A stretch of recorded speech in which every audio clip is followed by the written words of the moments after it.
Hello, I'm Doug Muzzio. This is City Talk. Criminal complaints and indictments, cooperating witnesses, Preet Bharara, Dean Skelos, Shelley Silver, Glenwood Management, Albany corruption, government dysfunction. It's deja vu all over again.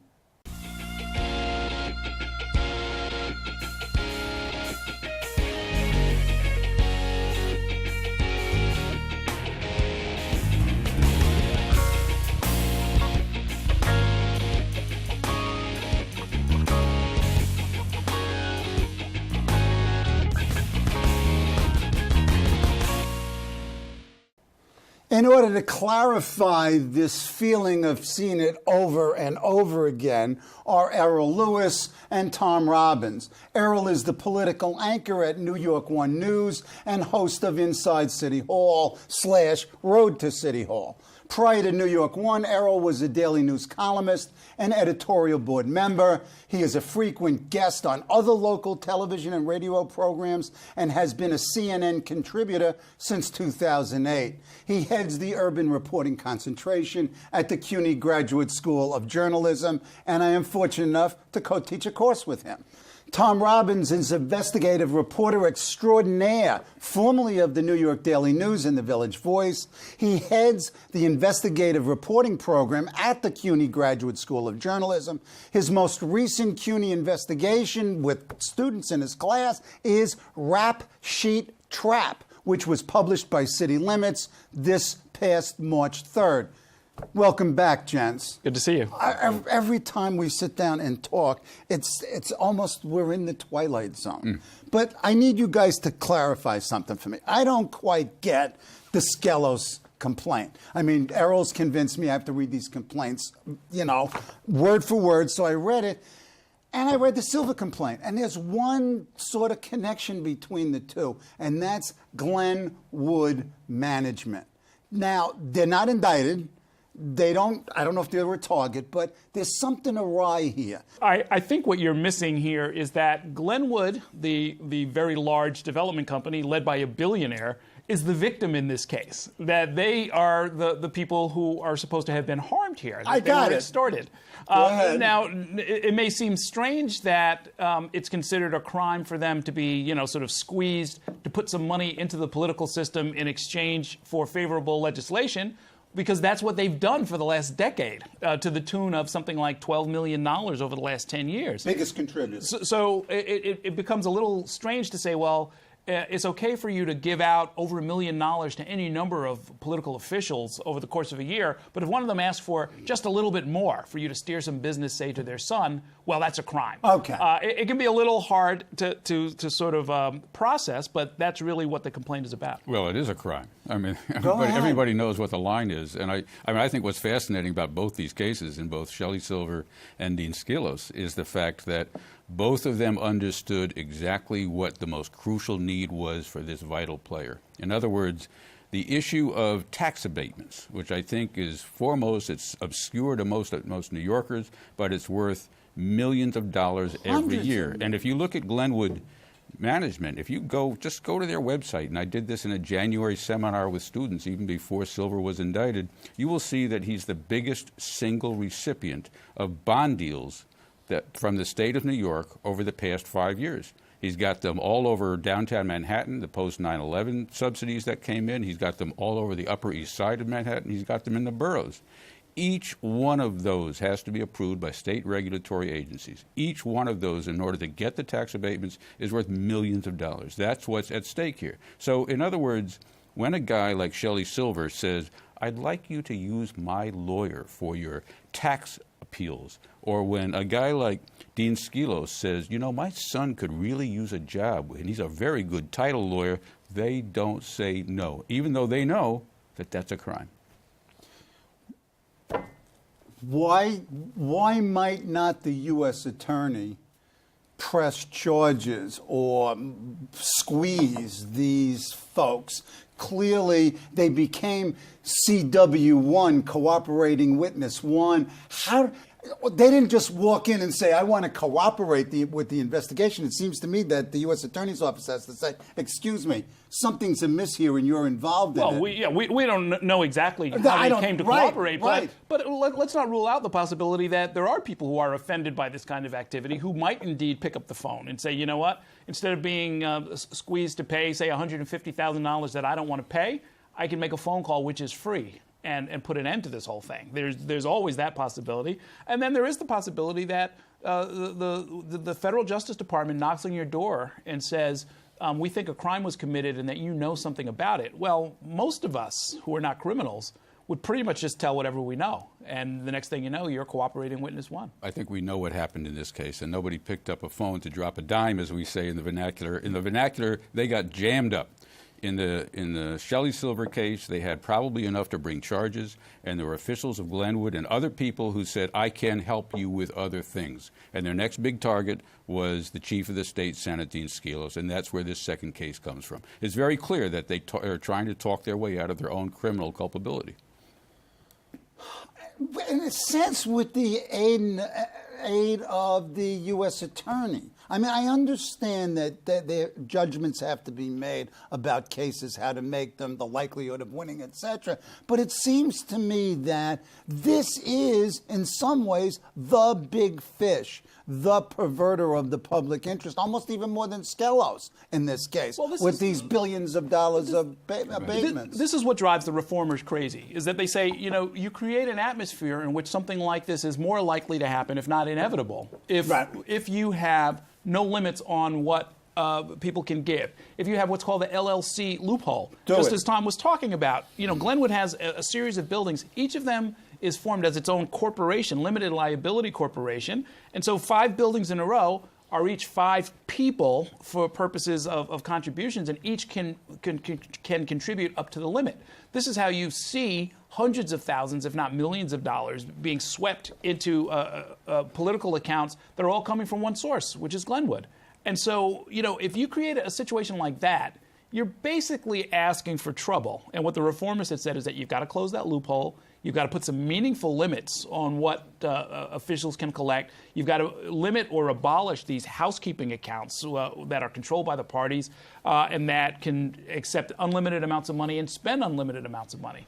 But I mean, we know that they are the ones responsible for the legislation that allows this to occur. So you've got this web here, and where do you cut it? They're about not to shut off that golden spigot that Errol's describing that brings in so much loot. But let me just say this. Go ahead. Money's like water. You know, it seeps around, it finds any outlet it can, and I do believe that all of those changes that have been advanced, closing the LLC loophole, as it's called, limiting the amount that you can raise, numerous other reforms could help, but they won't stop this. The only thing that's going to stop this is true citizen outrage. I mean, it really starts with the New Yorkers to be able to say enough's enough in a way that would really both shock Albany, shock the governor's mansion. I mean, that's the real player here that we're talking about, the governor. What is the governor going to say now? Both of the other 2 men in a room with him have gone down just in the space of 3 months. They're gone.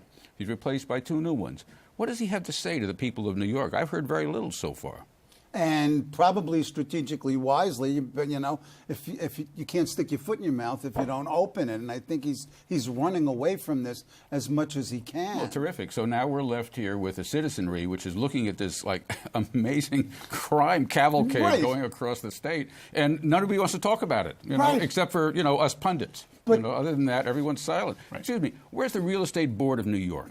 Where's the Association for Better New York? Where are the civic leaders that are supposed to be able to, do what's good for the general public? I haven't heard from any of them so far. Yeah, and does anybody listen to them, even if they voiced it? I think that you can start the ball rolling and get a public conversation going that would really change the dynamic. Okay, and now's the moment. Now's the moment. Right here. Well, I think that's it. I think that people have to speak out and ask Glenwood, ask the real estate board, exactly what is the game here? How is it that you think that you can just throw as much money into the game as you want and expect us to believe that the public good is served? Let's just have a public dialogue about that. Have them talk to us.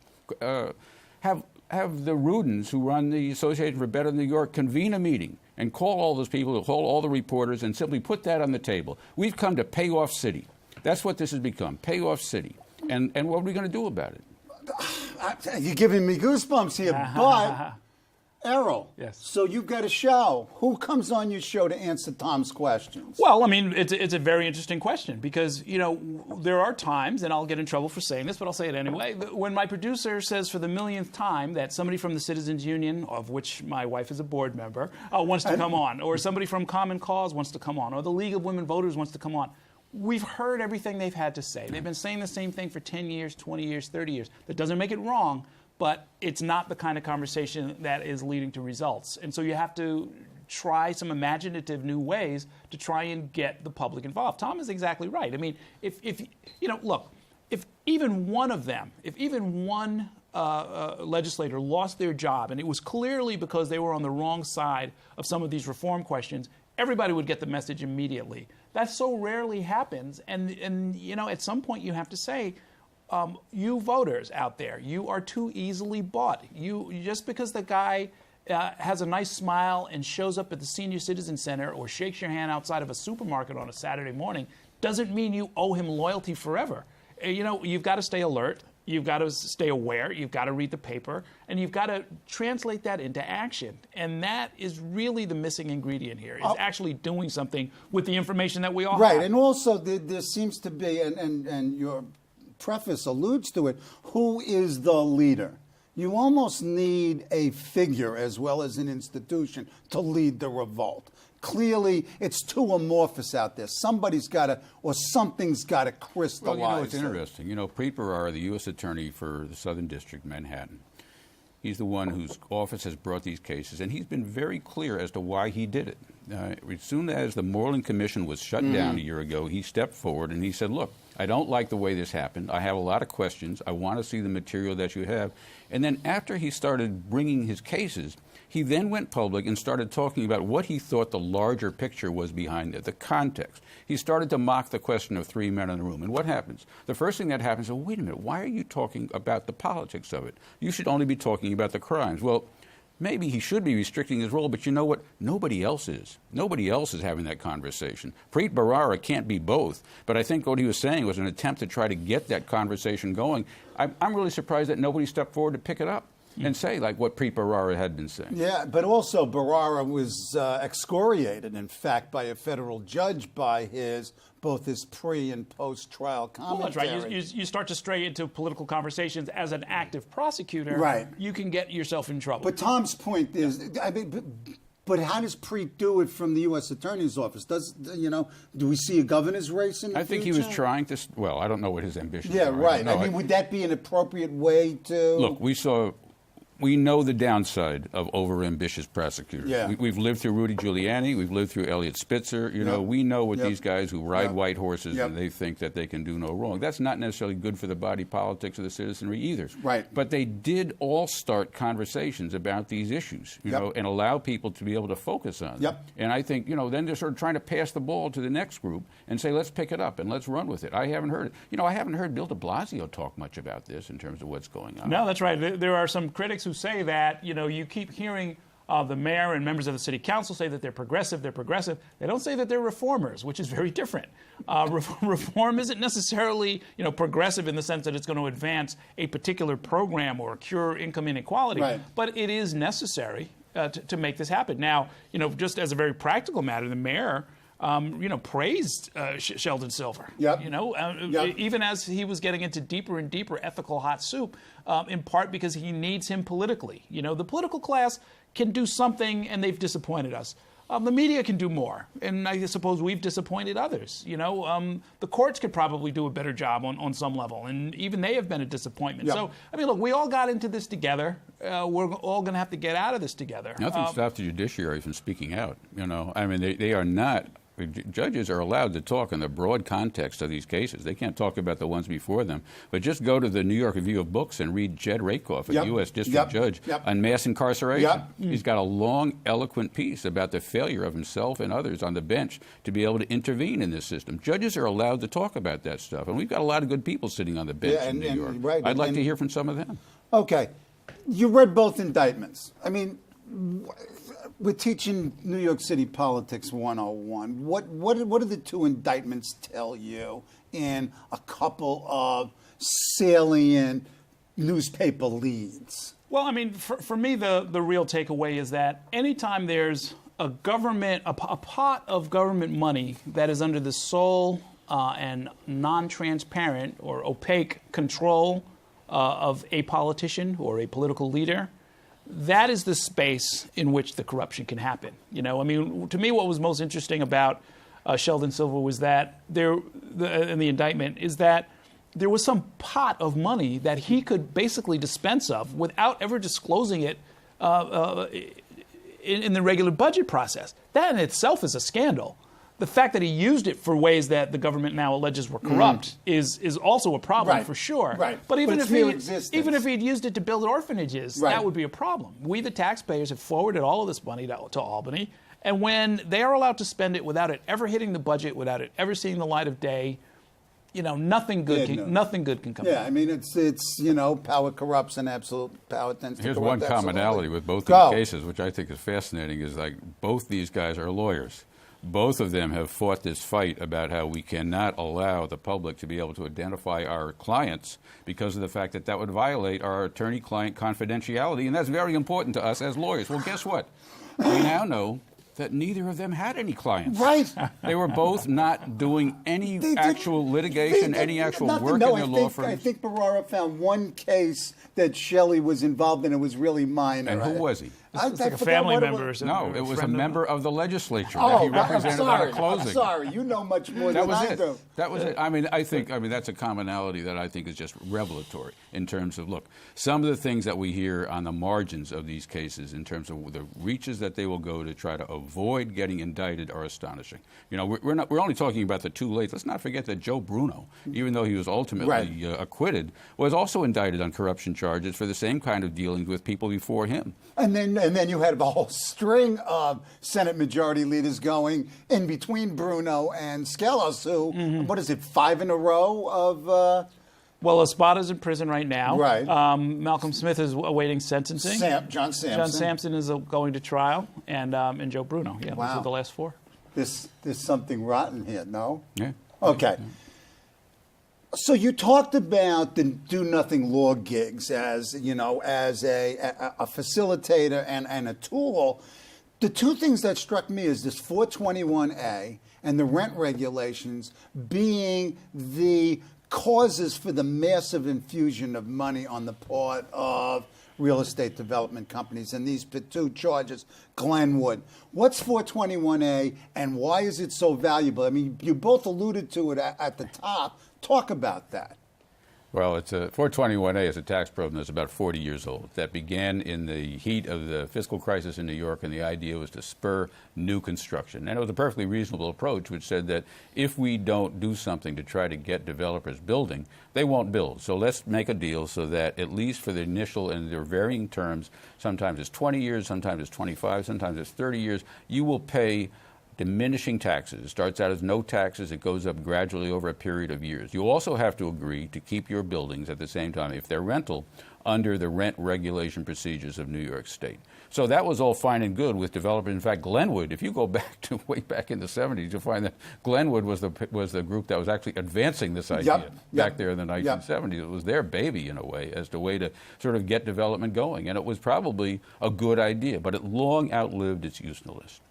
And at this point, what we're seeing is that people, even if they're going to build what are essentially luxury developments, they're going to still sort of apply for it because you get it as of right. I mean, it's not as if you have to go through some extraordinary explanation of why you need this subsidy. You just sort of apply for it, and absent any reason not to give it to you, you will probably get it. And it's so baked into the way that all construction is done now that the real estate lobby has paid good money, as we talked about a few minutes ago, to make sure that for the legislature, it's literally unthinkable, that it would never occur to them to abolish it or amend it in any serious way. So there have been some calls for reform. Even the New York Times has now come out and said that this particular tax break has outlived its usefulness. We shall see. There's going to be a big fight over it, obviously, but the members of the legislature go and look at how much money they've taken from REBNY members, from developers over the years, and then ask them even just substantively, are they prepared intellectually to say, we need an entirely new way of doing business? And I don't think most of them have given it any thought at all. And if they did, the answer would be no. Well, that's right. I mean, it's really a bridge too far to ask them to try and think of an entirely new process and also give up some campaign contributions. Not a winner. But if you look at the numbers, Greg Smith did a piece in Sunday's Daily News where he looked at specific buildings and he totaled them up. I mean, we're talking about hundreds of millions of dollars of tax expenditures going to these firms that have these luxury buildings that have, A-listers living in them. You could, if you added up all that money, couldn't you take it and just build affordable housing directly and do way more than this, sort of trickle down routine? Yes, yes. And I think, people have been advancing ways to be able to better spend the money for years. But the money is phenomenal, and the location is phenomenal. Go around the corner from the journalism school on West 40th Street, you'll find a Glenwood building on 39th Street, way over by 9th Avenue, that is a new luxury building that's been built there. And you can see, what I love is that every day in the New York Times, on the same page where they've got stories about Glenwood being involved in corruption cases, there's a big ad for Glenwood, live in Glenwood luxury, right there. Wow, they buy ads in media, too. Come on, they spread the money around in a lot of different ways. And also, some of the, if you will, media moguls in New York are real estate folks. So it might not be surprising, for example, that the Daily News is very much in favor of 421. We worked for one. Yeah, sure. That's exactly right. Both of you. Sure. Both of you. Okay. What's next for, just give me some assessment. I know you are an attorney. What is it, what's in store for Shelley and for Dean? You read these clearly. Yeah, broadly speaking, what they're going to do, to the extent that they can, they're going to try and keep any of the damaging evidence out. That's the first job of any lawyer, right? So the wiretaps were improperly collected. The wiretaps are the not wiretaps are only Skelos, not right. Silva. In the Silver case, you have to try and impeach the credibility of the people who are the cooperating witnesses and say that they're mistaken, or they're lying, or they're trying to cut a deal. They're criminals, they're unreliable, and really try and sort of keep all of that out. There's also an angle of attack I think you're going to see in both cases where there is still this question. It's a little bit fuzzy at this point. This is what brought the indictments against Joe Bruno, which is honest services theft. Right. There is a federal statute that says that the public is entitled to your honest services, meaning you're supposed to sit there and do your job up in Albany. You're not supposed to be thinking about ways to sort of get some work for your son, or get some work for yourself, or get a little money on the side, and so forth. And the U.S. Attorney did put those charges in there, even though there are some court decisions that have cast some doubt on that. So I expect probably in both cases they will go directly at that statute and say this has already been sort of deemed improper or called into question. This is a part-time legislature. Both of them are eligible to sort of pursue a business on the side, and that this is a business transaction and not a crime. And that is going to be the case that they make. It will have to be very persuasive, I think, to convince a jury if that's what they do. But I think that's probably their best hope. I think Shelley Silver is probably on better grounds to be able to make that case. The problem that Dean Skelos faces, and I've seen this happen time and again, is that it's family members involved. They've got the leverage over him. We've also got your son. And this is a man who clearly loves his son a great deal. Well, the whole root of the corruption in some ways is to take care of his son, who apparently can't take care of himself. Well, I don't know about that, but he clearly was getting the benefit of his father's help on this. Without question. So, that's leverage that prosecutors have. And when Guy Villela and his father, who was almost senile at the time, by the time they finally indicted him, they used the crucible to be able to say, well, look, we'll drop the charges against your father if you agree to plead guilty. I think we're probably looking at the same scenario in terms of Dean Skelos. It's interesting because even in the Sheldon Silver case, his son-in-law was added to the case some weeks after the initial indictment. For that I think it's a separate case, I believe. A separate case, but it sort of forms now part of the same kind of negotiation, right? That in order to spare your family members some of the trauma that's going on, maybe they work a different kind of an arrangement. Okay. It's something worth keeping in mind is that Joe Bruno's case is very much the exception. Almost no cases of this kind actually go to trial with witnesses coming in and the whole parade of all of the evidence and so forth. it's in everyone's interest to try and resolve this in some other way. And that's real quickly. That's a good reminder. Is the fact that we down here in New York City didn't do a great job covering the Joe Bruno case. The Times-Union up in Albany did a great job. Yeah. But had there been a lot more day in, day out coverage of that trial, I think that New Yorkers would have been really interesting in some of the testimony that they heard, such as Don't put your financial disclosure statement in the mail because that's a federal crime if you misled people. Deliver it personally. Yeah. That was testified to by the counsel. You guys could put together rules of corruption. Come on, that's, and you could give the citation. There's a book or an article. Wait, Preet's next move.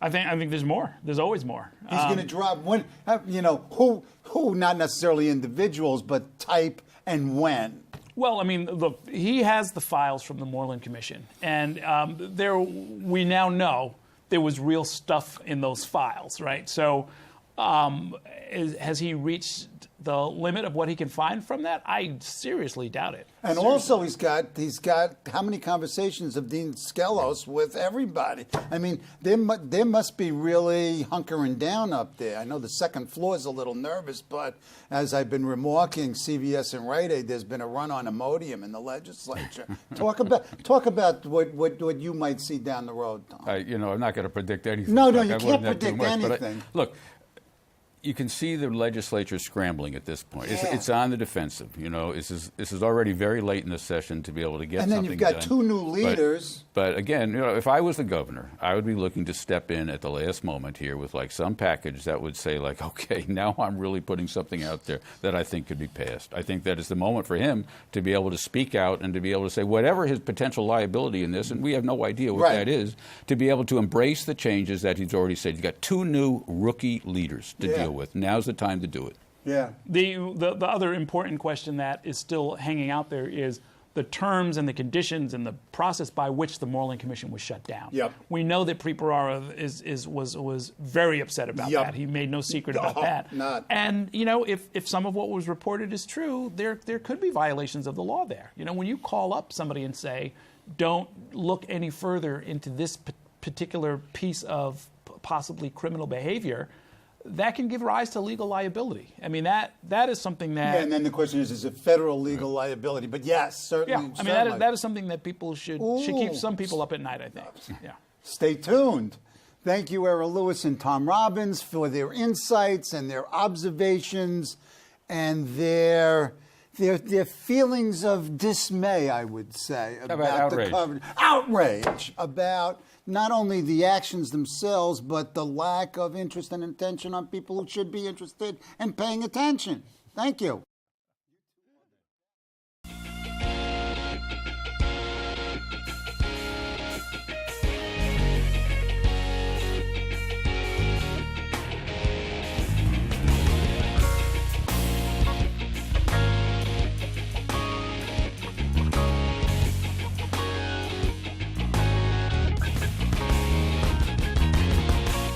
Hello, I'm Doug Muzzio. Let us know what you think about this show. You can reach us at CUNY.TV. When you get there, click on the bar that says Contact Us and send your email. Whatever it is. Thanks, no thanks, obnoxious, do it. Send it.